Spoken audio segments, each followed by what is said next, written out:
పల్నాడు జిల్లాలో ఎన్నికలు ముగిసినా మంటలు ఆరటం లేదు. జిల్లాలో నిన్న జరిగిన హింసాత్మక సంఘటనల నేపథ్యంలో గురజాల, మాచర్ల, నరసరావుపేటలో 144 సెక్షన్ విధించారు. డీఎస్పీ వర్మ ఆధ్వర్యంలో పోలీస్ ఫ్లాగ్ మార్చ్ నిర్వహించారు. దగ్గరుండి షాపులు మోయించేస్తున్నారు. టీడీపీ, వైసీపీ అభ్యర్థులు అరవింద్ బాబు, గోపిరెడ్డి శ్రీనివాస్ రెడ్డిని పోలీసులు హౌస్ అరెస్ట్ చేశారు. ఎలాంటి ఘర్షణలకు పాల్పడాలని యత్నించినా అలాంటి వారి మీద కఠిన చర్యలు తీసుకుంటామని పోలీసులు హెచ్చరించారు. 144 సెక్షన్ అమల్లో ఉండటంతో గుంపులుగా తిరగొద్దని, ఎలాంటి సభలు, సమావేశాలు నిర్వహించవద్దని పోలీసులు తెలిపారు. నిన్న గురజాల, మాచర్ల నియోజకవర్గాల్లో దాడులు, కామ్రపూల్లో జరిగిన తీవ్ర ఉద్రిక్తతల కారణంగా పలువురికి గాయాలయ్యాయి.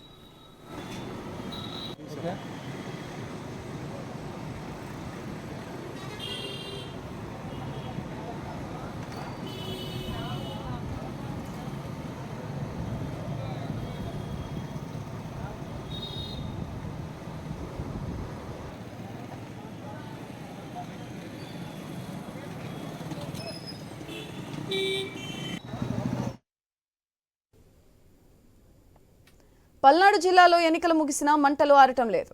జిల్లాలో నిన్న జరిగిన హింసాత్మక ఘటనల నేపథ్యంలో గురజాల, మాచర్ల, నరసరావుపేటలో 144 సెక్షన్ విధించారు. డీఎస్పీ వర్మ ఆధ్వర్యంలో పోలీసు ఫ్లాగ్ మార్చ్ నిర్వహించారు. దగ్గరుండి షాపులు మోయించేస్తున్నారు. టీడీపీ, వైసీపీ అభ్యర్థులు అరవింద్ బాబు, గోపిరెడ్డి శ్రీనివాస్ రెడ్డిని పోలీసులు హౌస్ అరెస్ట్ చేశారు. ఎలాంటి ఘర్షణలకు పాల్పడాలని యత్నించినా అలాంటి వారి మీద కఠిన చర్యలు తీసుకుంటామని పోలీసులు హెచ్చరించారు. 144 సెక్షన్ అమల్లో ఉండటంతో గుంపులుగా తిరగొద్దని, ఎలాంటి సభలు, సమావేశాలు నిర్వహించవద్దని పోలీసులు తెలిపారు. నిన్న గురజాల, మాచర్ల నియోజకవర్గాల్లో దాడులు, కారంపూల్లో జరిగిన తీవ్ర ఉద్రిక్తతల కారణంగా పలువురికి గాయాలయ్యాయి.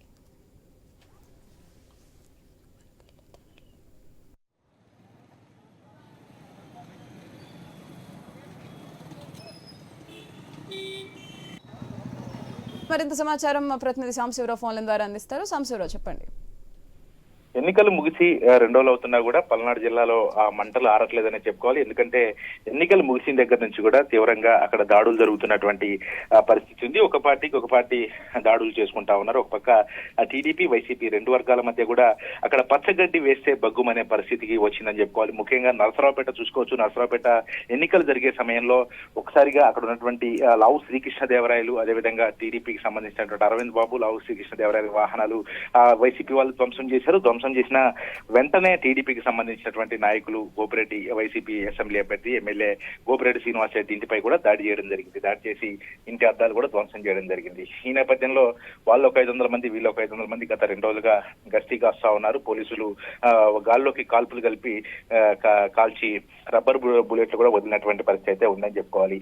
ఈ నేపథ్యంలో అక్కడ పూర్తిగా కూడా 144 సెక్షన్ విధించారు. షాపులన్నీ కూడా మూయిస్తున్నటువంటి పరిస్థితి. ఎందుకంటే ఎప్పుడు ఏం జరుగుతుందో తెలియని పరిస్థితుల్లో అక్కడ ప్రజలంతా కూడా బిక్కుమంటూ కూడా ఎదురు చూస్తున్నటువంటి పరిస్థితి అయితే అక్కడ ఉందని చెప్పాలి.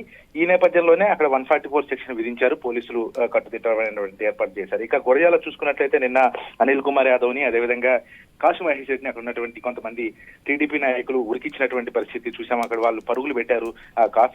అనిల్ కుమార్ యాదవ్, అదేవిధంగా కాశీ మహేష్ రెడ్డి ఇద్దరు కూడా పరుగులు పెట్టినటువంటి పరిస్థితి. ఒక ఊరికెళ్లి ఒకసారిగా అక్కడ పరామర్శిస్తున్నటువంటి నేపథ్యంలో టీడీపీ నాయకులు చుట్టుముట్టడంతో అక్కడ నుంచి వాళ్ళు పరుగులు పెట్టి పోయినటువంటి పరిస్థితి. అక్కడ జంగమేశ్వరపాల్లో కూడా పూర్తి తీవ్ర ఉద్రిక్తతలు నెలకొన్నాయి. ఒక పక్క తంగడి దగ్గర బాంబు పేలుళ్లు కావచ్చు, అక్కడ కొంత పరిస్థితులు పూర్తిగా అదుపు తప్పినటువంటి పరిస్థితి. అక్కడ కూడా పోలీసుల వలయంలోకి తీసుకున్నారు.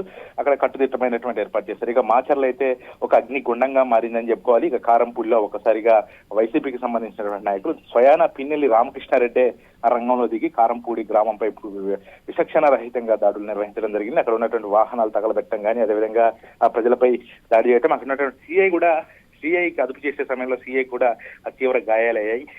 సిఐ నారాయణ స్వామికి కూడా తీవ్ర గాయాలైనటువంటి పరిస్థితి అయితే ఉందని చెప్పుకోవాలి. ఓవరాల్ గా పల్నాడులో మాత్రం ఒక యుద్ధ భూమిని తలపించే విధంగా ఉంది. ఎన్నికల సమయంలోనే బేసిక్ గా జరుగుతాయి, కానీ ఎన్నికలు అయిపోయినాక కూడా అక్కడ మంటలు ఆర్పట్లేదు. కాకపోతే అక్కడ పోలీసు ఫోర్స్ ఎక్కువగా దింపాలని చెప్పేసి స్థానికులు చెప్తా ఉన్నారు. ఎందుకంటే అక్కడ భయాందోళనకు గురవుతున్నటువంటి పరిస్థితి నేపథ్యంలో ఆ పోలీసులు ఎక్కువ ఫోర్స్ దింపాలి, లేకపోతే గ్రామాల్లోకి వచ్చి దాడులు చేస్తా ఉన్నారు అని చెప్పి కూడా చెప్తా ఉన్నారు. మరి ఈ మంటలు ఆర్పడానికి పోలీసులు ఎంతవరకు ప్రయత్నం చేస్తారు? అక్కడ పరిస్థితులు అదుపు తప్పుతున్నటువంటి నేపథ్యంలో కాస్త వ్యక్తి ఫోర్స్ అయితే దింపాల్సిన అవసరం అయితే కనబడతా ఉంది. అక్కడ మంటలు మాత్రం ఆరే పరిస్థితి అయితే కనబడట్లేదు.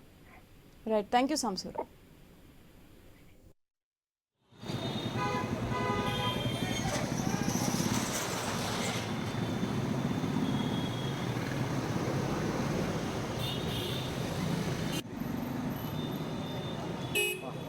బాగా చూడొచ్చు.